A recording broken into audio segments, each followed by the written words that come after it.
काय करायचंय, जेवताना एकच कुठला तरी कार्ब सोर्स घ्यायचा आहे. म्हणजे एकतर पोळी घ्या किंवा भाकरी घ्या किंवा भात घ्या. होतं काय, आपण भाकरी, भाजी, वरण आणि भात घेतो. पण डायबेटिक पेशंट्सना ही मुभा नाहीये.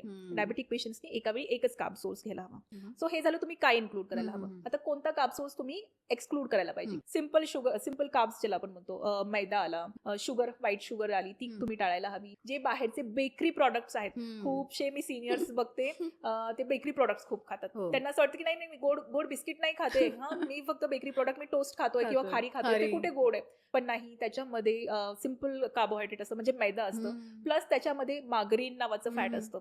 म्हणजे ते छान खुसखुशीत फ्लेकी व्हावं खारी म्हणून त्याच्यामध्ये मार्गरीन ऍड करतात. ते ट्रान्स फॅट असतं, ते आपल्या हार्ट हेल्थसाठी खूप खूप खराब असतं. सो ते अवॉइड करायलाच हवं. कधीतरी एखाद चालून जाईल, बट